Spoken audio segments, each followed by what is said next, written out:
Hello, my name is Jerry Mattman. I'm a partner at Seyfarth Shaw and co-chair of our complex litigation and class action practice group. I'm joined today by my colleagues Jennifer Riley and Alex Karasik to talk about workplace privacy litigation, and in particular the litigation that has deluged the state and federal courts in Illinois under the Illinois Biometric Information Privacy Act. Jen, BIPA was enacted only a decade ago, but it seems to be the number one tort of the day, so to speak. What's going on with these sorts of cases in Illinois? Great question, Jerry. So BIPA was enacted about 13 years ago, October 3rd, 2008, if I did my math right. Illinois enacted this law to regulate the collection, use, and handling of biometric identifiers and information by private entities. The law requires companies doing business in Illinois to comply with a number of requirements, including requirements regarding obtaining consent, destruction, as well as storage of biometric identifiers. While other states have enacted similar privacy statutes, none of them are as stringent as Illinois'. In particular, the Illinois Act prescribes damages of $1,000 per violation or $5,000 per violation if the violation is intentional or reckless. Because of these damages consequences, the Illinois law has spawned several class action lawsuits. Alex, what should employers and corporate counsel know about the array of BIPA cases now pending with the Illinois Supreme Court on unresolved issues under the law? There's a lot going on in the appellate courts, Jerry. One of the key issues is the statute of limitations. The BIPA statute itself does not have one, and there's two cases coming through the Illinois appellate courts, and one that recently was petitioned to the Illinois Supreme Court called Timms versus Black Horse Carriers. And the Illinois appellate court for the first district held in Timms versus Black Horse Carriers that 3 of the subsections of BIPA have a 5-year statute of limitations, while 2 of the subsections only have a 1-year statute of limitation.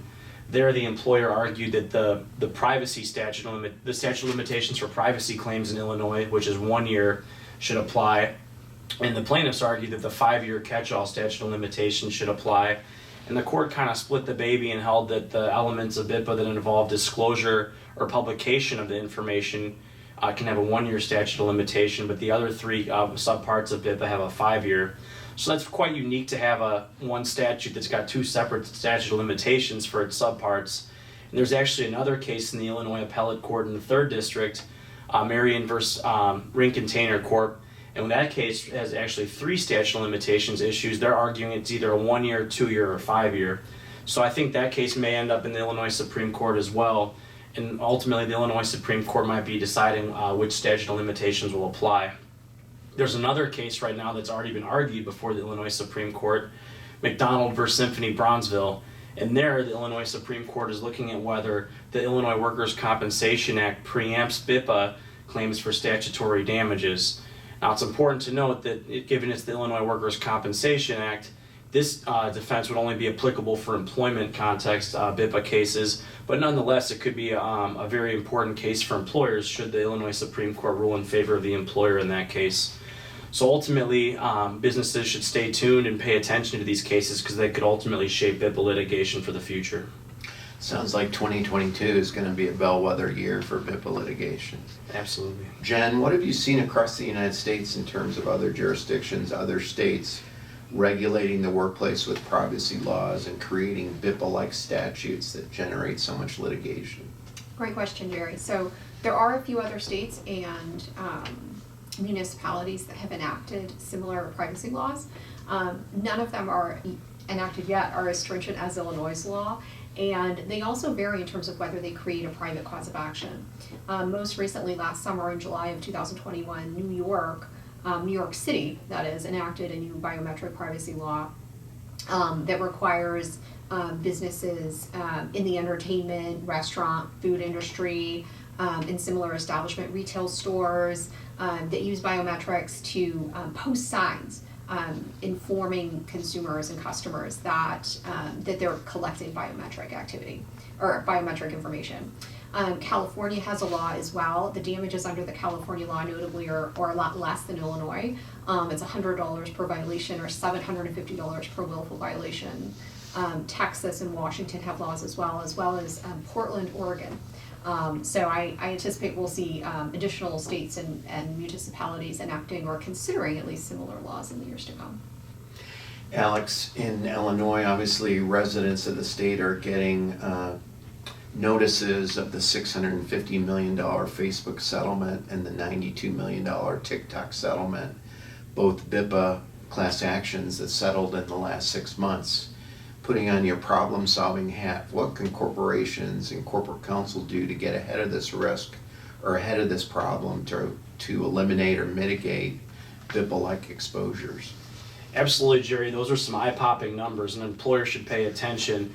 One of the things they can do to prevent their company being involved in one of these cases is by implementing written policies that are very thorough in terms of what is being collected, how long it is being retained, is the privacy data being destroyed, and having these thick, cohesive policies that really make sure that they touch on all the elements of BIPA are important.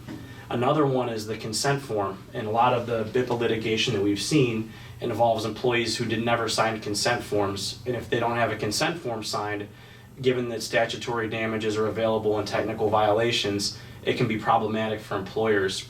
So making sure that you explain to the employees exactly what's being captured, what kind of data is being taken from them in terms of their biometrics, and having them sign off on it so they're aware of what's going on is a key element of BIPA and a great way to prevent BIPA litigation. In terms of working with vendors, a lot of the lawsuits involving BIPA name two defendants, not only the employer, but also the biometric time clock vendor.